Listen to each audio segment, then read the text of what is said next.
Pues ojo con esto, ¿no? Ojo con esto. Focalización, el tema del IVA y otros temas en la parte económica. Esta mañana saludamos con Edwin Bedoya, que es el vicepresidente de la CEDOCUD.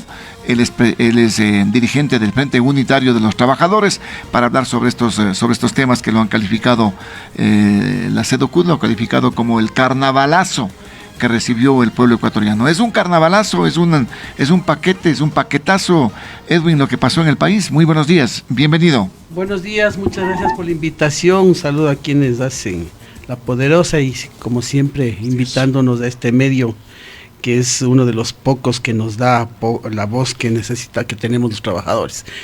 Bueno, yo quiero mencionarle a usted lo que hace un rato decía, es decir, todo lo malo como que se vuelve bueno a los ojos, o sea, ya es normal.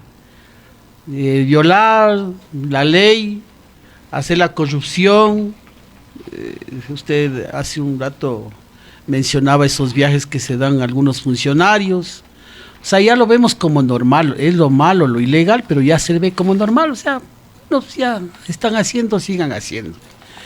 En el tema de las leyes también pasa lo mismo. Es como si en el pasado no hubiéramos vivido, el trabajo por hora ya lo vivimos en el pasado. Hay estadísticas del Banco Central donde datan de que este tipo de trabajos por horas no reactivó la economía, más le perjudicó incluso a la pequeña y mediana empresa, que eran los que más tenían una proyección de crecimiento, pero con este trabajo por horas, en la época, me parece, el presidente Gutiérrez, generó el empleo. Yo tengo aquí datos de ese año, y básicamente del año 2005, donde se crea la ley del trabajo por horas, al año 2006 se había decrecido en un 2% el empleo, y había crecido el de subempleo y en ese entonces también lo que se denomina ahora el subempleo inadecuado. Estas categorías que se les dieron al que se inventan, ¿no? Es un invento. Son categorías que el trabajo adecuado, el trabajo no adecuado. Y eso confunde más porque realmente hay una desocupación. Los mismos gobernantes anteriores, y este mismo lo ha dicho, de 10 de cada 2 de cada ecuatorianos tienen trabajo, es decir, apenas 8 trabajadores, 2 de cada 10. Perdón, 2 de cada 10 tienen empleo, es decir, 8 trabajadores están en el subempleo formal, y ¿no? desempleo, es decir, no va a remediar. Y me admira mucho porque la ministra de Trabajo tiene una abogada conocedora del tema laboral y debe haber tenido conflictos del tema del contrato por horas en esa época. Y hay los otros aspectos también, que hay empresas que incluso se adelantan ya la jugada, empresas incluso del Estado, donde ya en los reglamentos internos ponen el tema del trabajo por horas. Yo puedo decirlo claramente, Explosen es una de las empresas que recién tuvimos un conflicto, salimos y otra vez parece recrudecer este fantasma del conflicto, porque hay gerentes, como usted decía, que parece que mientras más precarizado el trabajo, más les encanta, más creen que va a sacar la productividad. Entonces, a mí me parece que el país va de mal en peor. El artículo 11 de la Constitución menciona la progresividad de los derechos y menciona también la intangibilidad de los derechos. Y lo que está haciendo, lo que ha hecho la Corte Constitucional, al parecer de los trabajadores de la CEDOCUD y el FUD, nos parece que es ilegal e inconstitucional, porque ya hubo una asamblea constituyente donde el pueblo decidió que este trabajo, en las condiciones que se dieron, tanto la tercerización como el trabajo por hora, era tercerizado. Por todos estos datos que acabamos de mencionar, es decir, no hubo un incremento del empleo, y más aún cuando se pone en la Constitución algo muy general de trabajo por horas, porque no se dice bajo qué condiciones, el valor de la hora, que me parece que está equivocada la señora ministra también cuando menciona que se va a dividir para 160 horas, cuando no se toma en cuenta que la semana de trabajo se paga de lunes a domingo. Entonces, esas 2 horas, esos 2 días que no se toman en cuenta es lo que no se está dividiendo. Además, se suman los décimos para poder decir que se está pagando 2 horas, 2.6 dólares más. Es decir, a nosotros nos parece que esto es una tomadura de pelo, pero también una burla a los derechos del trabajador, ¿no? Ya, pero en este caso lo que se va a propiciar es que se le consulte al pueblo, y el pueblo más que seguro que le va a decir que sí, Edwin. Eso tememos, pero ¿por qué? Porque Porque usted sabe, cuando uno se asiste a las urnas y ve una papeleta larga de más de 10 o 12 preguntas, lo que opta es por rayar. Una sola rayada en la papeleta, y no es que se medita en el voto, y nosotros tenemos muy poca oportunidad de poder... ¿Qué es lo que haría la diferencia en este caso, de acuerdo a lo que se está consultando, lo que está planteando en la pregunta que fue aprobada por la Corte Constitucional? Bueno, nosotros lo que decimos, que la Corte Constitucional, para poder emitir este dictamen, debía basarse en los estudios que se habían hecho en la Asamblea Constituyente para poner el trabajo por horas como precarizado. Es decir, debía haber hecho un análisis previo, pero el único argumento que tiene el gobierno, y que lo han tenido los gobiernos pasados y que no lo hicieron, eso hay que tomar en cuenta, que no lo hicieron, y esta Corte Constitucional da paso, porque no es la Corte Constitucional distinta al gobierno anterior, es la misma. Entonces, y está dando paso porque hay una motivación y una exigencia del Fondo Monetario Internacional. Nosotros, por ahí es lo que nosotros estamos viendo.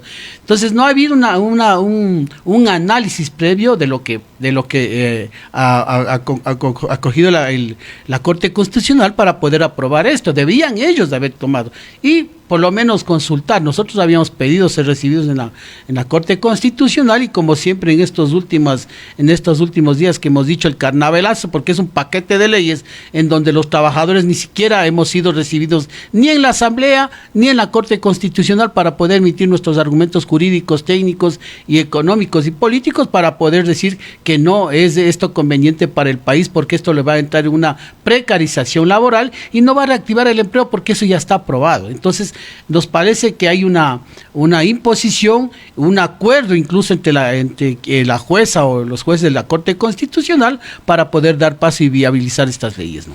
Esta situación que se está dando en este momento, yo le decía, los ciudadanos sin lugar a dudas que van a votar que sí, porque lo que se necesita en este momento es condiciones para el trabajo, pues, y también fuentes de empleo, y tener alguna alternativa. Pero si se garantiza, por ejemplo, el trabajo por horas, que se respeten los derechos laborales, que haya una afiliación a la seguridad social, ¿este tema sería bien visto de pronto? Pero esto se dijo en el pasado, y como le digo, no se menciona cómo va a funcionar el tema del trabajo por horas. Yo puedo tener una planta de 1,000 trabajadores y puedo despedir a 500 y puedo contratarles a los 500 por hora. O el 75, el 25%, qué sé yo, es decir, se les quita los derechos adquiridos a trabajadores que han estado estables. Nosotros decimos, pero si hay trabajos por temporada, hay contrato por temporada, los eventuales, ¿por qué no lo usan? ¿Por qué no utilizan este tipo de contratos que puede solucionar el problema si es que quiere del empleo? Pero nosotros hemos dicho que una reforma laboral no genera empleo per se, sino se necesita un modelo económico para poder salir de la crisis que estamos, un modelo de inversión, un modelo de apoyo a la pequeña y mediana empresa, la reducción de las tasas de interés de un solo dígito de la banca, es decir, una serie de aspectos económicos que se requieren para poder generar empleo. Si usted reforma la ley, lo que está haciendo es precarizar las condiciones de trabajo, no está generando empleo, es decir, a los mismos trabajadores de una empresa le está pasando de trabajador estable o plazo fijo a trabajador por hora. Eso es lo que está haciendo. Entonces no hay generación de empleo. Aquí en el Ecuador, lamentablemente, en este modelo neoliberal, lo que se condiciona es que las condiciones de los trabajadores, mientras menos ganan, es beneficioso para la productividad. Y cuando eso se ha demostrado que es incorrecto, ¿no? Ya, pero podría ser una solución de alguna forma. Pero, o sea, ejemplos, porque yo digo, me voy a lo histórico. Ejemplos, o sea, que nos den un ejemplo. Nunca sea. Que nos den un ejemplo. Bueno, si quieren trabajo por horas, como lo hemos dicho, entonces paguen a $15 la hora, como pagan en Estados Unidos, o a $10 la hora. A eso pagan en los Estados Unidos. Para unas cosas nos comparan que en otros países hay trabajos por horas, pero para otra cosa no nos comparan. Entonces, ¿por qué no decimos si en los Estados Unidos ganan $10, $15 la hora, entonces paguen eso? Entonces, ahí sí, vayamos viendo si es que las empresas quieren. Como digo, esto es más que una exigencia del Fondo Monetario Internacional, una presión política hacia los consejeros de la Corte Constitucional, y la Corte Constitucional desgraciadamente ha dado paso a un análisis sin sin el estudio previo y sin siquiera los argumentos técnicos o jurídicos que puedan tener esto. Ante ello, ¿cuál es la posición que mantienen ustedes? Bueno, nosotros vamos a hacer lo posible en todo lo que es análisis jurídico, pero digo, aquí hay una presión. Vamos a trabajar para la consulta popular en el tema para estas dos preguntas, pero como digo, sí tenemos este pesimismo, y como ahora también, desgraciadamente, y hay que decirlo con todas las palabras, ahí en el Consejo Electoral no se garantiza la idoneidad de las votaciones. En estos últimos años hemos visto una serie de aspectos que dejan dudar de la credibilidad del manejo del Consejo Electoral, y más aún cuando se premian con viajes este tipo de acciones. Entonces me parece que hay que pelear. Nosotros vamos a estar peleando hasta el último, vamos a estar movilizados permanentemente, porque todo lo que se ha hecho, no solo el tema del trabajo por hora, sino todas las leyes del alza del IVA, estas leyes de privatización, van a agudizar y precarizar las condiciones de vida de los ecuatorianos. Claro, pero yo le decía, podría ser, si es que esto se respeta, si es que se determina como una salida para poder darles alternativas también a los empleadores, que tengan otras opciones, de que puedan trabajar por horas, respetando lógicamente los derechos. Puede ser una solución. Le voy a hacer acuerdo, y me parece que fue una medida adecuada, no recuerdo de qué gobierno. Cuando nosotros estábamos en el tema de los apagones en la época pasada, se hizo un acuerdo con el sector empleador. No necesitamos reforma constitucional, se hizo una reforma jurídica a nivel del ministerio, en donde básicamente se creaban segundos y terceros turnos para que puedan ocupar el 100% de la capacidad operativa de las empresas. Es decir, donde había un turno creaban otra. Eso es generar trabajo, y se creaba 2 turnos más, y no necesitábamos el trabajo por hora. Usted dígame, ¿qué empresario o qué empresa ha dicho, a ver, con el trabajo por hora vamos a reactivar la manufactura X de una empresa X? O vamos a invertir en una empresa X nueva de lo que sea. O sea, no hay una opción incluso del sector empleador. Lo que se quiere, como digo, es precarizar las condiciones del valor de la mano de obra. Es lo único que les interesa, es decir, tener trabajadores mal pagados y tener utilidades. Eso es lo que están pensando la mayor parte de los empleadores, desgraciadamente. Entonces, a nosotros nos parece que esto no es una alternativa, no ha sido una medida en el pasado, no ha dado resultados. Aquí están las estadísticas donde nosotros demostramos que con este trabajo por horas se deterioró la calidad del empleo y se precarició las condiciones de trabajo. Entonces a mí me parece que esto es como una presión más política por cumplir los requerimientos del Fondo Monetario Internacional. A ver, vamos a pasar con una inquietud. El 255-4090, 255-4090 y el 2546-108 está habilitado para la participación de los ciudadanos. 2546-108.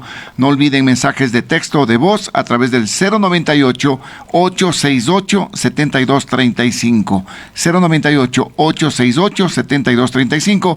Vamos a escuchar al ciudadano. Muy buenos días, lo escuchamos. Mi querido licenciado, le saluda Javier. ¿Cómo está, Javier? Buenos días. Solo para acotarle algo al señor panelista. Mire, por ejemplo, en el asunto florícola, la gente pobre va madrugado, 2 de la mañana a trabajar. En la noche se quedan hasta las 10 de la noche y les pagan las horas extras. Les pagan las horas extras, pero no con todas las de ley, digamos. Entonces, todo eso es precarización de trabajo. Asimismo, en la época del Gutiérrez, nos terciarizaron, y gracias a Correa, que volvimos a ser nuevamente contratados por la propia empresa, no terciarizados. Y por Correa nos pudimos jubilar las personas con discapacidad, porque pudimos trabajar, porque él nos tomó en cuenta por lo menos para el trabajo. Eso nomás le quiero acotar, que yo, licenciado, yo le paso la oportunidad. Gracias a usted por la participación. El 255-4090, 2546-108 está habilitado. Buenos días, lo escuchamos. ¿Cómo está, licenciado? Buenos días, señor invitado, buenos días. Yo le invito a pensar, a todos, ¿cuántas personas conocemos cada uno que tienen doble trabajo, doble turno de trabajo? ¿Cómo lo hacen en Europa, lo hacemos en Estados Unidos y cosas así? ¿Cuántas personas conocemos cada uno? No pasan de la mano, ¿verdad? Porque aquí estamos acostumbrados a que el gobierno y el empresario nos dé todo. Deberíamos dejar trabajar por hora. Si yo quiero ganar más dinero, gano más. Si tengo que trabajar a la 1 de la mañana, me van a pagar más. Y no estoy esperando la liquidación o el despido intempestivo si me porto mal para coger dinero. Ya tenemos que actualizarnos, modernizarnos, y por supuesto muchos de estos dirigentes se van a quedar sin trabajo. Dirigentes de toda la vida que no han hecho nada en su vida. Buenos días.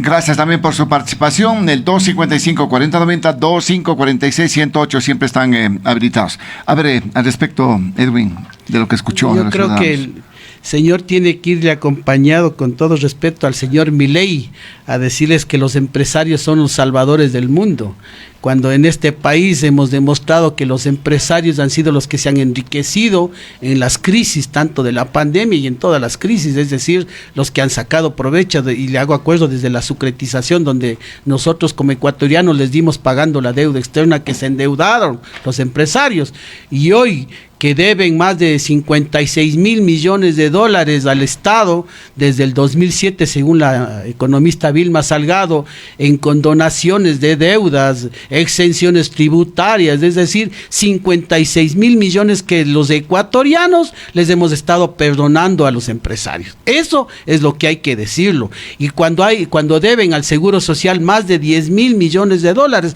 eso dicho por Henry Llanes en un estudio que se hizo para la presentación de la ley del Seguro Social. Entonces hemos sido los ecuatorianos los que, madrugando, como dice el señor, estamos subsidiando la riqueza de estas élites económicas, y lo que quieren, como digo, favorecer a estas élites económicas, las que se van a enriquecer de esta condición precaria que vamos a tener los trabajadores. Y como decía el señor anteriormente, ya vivimos tercerización y trabajo por horas, y me parece que no dio resultados. Si quieren, como digo, la comparación, para unas cosas nos hacen con Europa o con Estados Unidos. Paguemos a 10, a 15 dólares la hora. A eso, si quieren comparar, entonces comparémonos y hagamos lo que hacen los otros países, ¿no? Oiga, ¿y la situación del contrato a plazo fijo? Mire, el tema del plazo fijo tenía un principio sustancial. Cuando un trabajador dejaba de laborar, le despedían por plazo fijo, tenía una indemnización. El contrato que se está pensando, el contrato indefinido tenía una indemnización. El contrato a plazo fijo terminaba el contrato y se iba solo con los valores correspondientes a los décimos, es decir, no había una indemnización. Eso es lo que se está un poco condicionando en el tema del plazo fijo, pero a nosotros no nos parece que esto, como insisto, no vaya a reactivar el tema del empleo. Lo que facilita para el empresario es tener trabajadores más precarizados en la empresa, con condiciones incluso que no va a haber ni siquiera crecimiento del empleo, insisto. La empresa lo que va a decir, lo que ha pasado en los años anteriores, históricamente, y con muchos sectores empresariales, desgraciadamente, que se acostumbraron a tener trabajadores precarizados. Fíjese usted la ley humanitaria. Hasta ahora tenemos conflictos de trabajadores que ustedes han escuchado, más de 20, 25 años no recibieron jubilación patronal, no recibieron liquidaciones, y que incluso muchas empresas hasta ahora tienen aplicando la ley humanitaria. Entonces, este tipo de condiciones queremos, o sea, precarizar las condiciones de trabajo. Como dicen, esto de violar la ley ya se vuelve normal, entonces violemos nomás la ley. Y lo que me preocupa es que la Corte Constitucional haya dado paso a este tipo de cosas. Otro de los argumentos, don Edwin, es que, digamos, estamos en una economía dolarizada y los sueldos de los trabajadores son los más altos del cono sur. Bueno, por eso mismo, porque somos dolarizados, porque en los otros países, cuando se tiene una moneda propia, cuando nosotros teníamos una moneda propia, una de las crisis, cuando había crisis, más bien dicho, se tenía esta opción de la devaluación. Ahora no te la tiene, tenemos la dolarización. Asimismo, el costo de la vida se ha encarecido porque es en dólares. Entonces, más aún con el alza del IVA, vamos a ver las repercusiones que vamos a tener, porque el IVA afecta a todo el proceso, a todos los gastos que se requieren para el proceso productivo, materia prima, combustibles, porque acordémonos que también la gasolina paga IVA. Entonces, claro, estas son las condiciones que vamos a tener, y por eso es que en dólares, si en verdad somos un país con el sueldo, uno de los países con sueldos más altos, pero el poder adquisitivo sigue siendo bajo de aquí del Ecuador. Porque señalan, digamos, en materia, digamos, económica, ¿no? Dólares. Despedir, digamos, liquidar con todas las, con todo lo que corresponde, prácticamente les representa fuertes cantidades a los empresarios. El sistema de contratación yo quisiera complicado ver. acá en el país, ¿no? Yo quisiera Pero que antes de que ustedes responda, por favor, Edwin, hay una inquietud ciudadana en el 255-4090, 2546-108 está habilitado. Buenos días, lo escuchamos. Sí, hola, buenos días. Quería hacer una acotación a la intervención del panelista. Si nosotros nos metemos a la página del Instituto Nacional de Estadística y Censos, del INE, vemos que la tasa de empleo pleno, es decir, la tasa de aquellos que tienen todos los beneficios laborales que el señor ha mencionado, liquidaciones, vacaciones, es del 33%. Es decir, solo 3 de cada 10 ecuatorianos acceden a esos beneficios. Yo le pregunto, cuando los beneficios son para unos pocos, ¿no son privilegios acaso? Yo gozo de esos derechos, pero no me importaría tener menos de esos para poder que más gente se incorpore a la masa laboral, a la formalidad, y pueda ganar mucho más de lo que ahorita gana, que es 0. No nos hagamos de la vista gorda tampoco con eso. Y de ahí también, para puntualizar un poco, no es que se ha perdonado 56,000 millones de dólares. Lo que se hace es una remisión sobre los intereses cuando se hace este tipo de condonaciones, no sobre el capital. Y si nosotros vemos, esto lo ha hecho Correa, lo ha hecho Lenín Moreno, lo hizo Guillermo Lasso y ahora lo hace Daniel Noboa. Entonces no es algo que hace el FMI, los gobiernos neoliberales y toda esa labia que ya es de la Guerra Fría. Eso nomás, muchas gracias. A usted, gracias también por la participación. Me parece que es en el tiempo, ¿no? Los 56,000 millones. Claro, en el tiempo. Por eso digo, desde el tiempo. 2007 hasta el 2023, dicho por la economista Vilma Salgado. Y no es que lo digo yo, lo dice el economista. Bueno, yo respeto el criterio, ¿no? Pero yo sí quisiera tener ser un trabajador con derechos, pero ¿no? es que yo le veo que los ciudadanos están en eso. O sea, necesitamos trabajo de alguna forma. Sí, pero no se puede decir que... Lo que se tiene así, que pedir es que se garanticen los derechos. Pero siempre nos han garantizado, eso le digo, cuando hubo el tema, y yo tengo recortes del periódico porque el tema del trabajo por horas era importante para, de alguna manera, darle argumentos a la Corte Constitucional, y como no fuimos recibidos, no pudimos darlos, en donde se demostró que en la época de Lucio Gutiérrez, del 2005 al 2007, cuando hubo trabajo por horas y tercerización, esa etapa no creció ni aumentó la productividad, decreció, es decir, no se generaron nuevos empleos, nuevas empresas, como aquí tampoco se tiene un plan siquiera de que nos digan, vean, con el trabajo por hora se va a crear tal empresa, van y tantos empleos. Lo que se va a hacer es que los trabajadores actuales, la nómina de trabajadores, sobre todo los que están en trabajos digamos eventuales,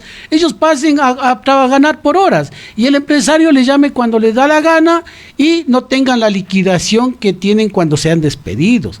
Esa es la precariedad que tiene. Entonces, claro, no hay un crecimiento ni de la productividad. Hay que ver que se cumpla y que hayan las autoridades que controlen. El Ministerio de Trabajo está para controlar esos temas. Acá lo que dice, buenos días, en el sector de la construcción, las empresas nacionales, sobre todo, no afilian a sus trabajadores. El Ministerio del Trabajo debe auditar cada proyecto y sancionar a quienes corresponden.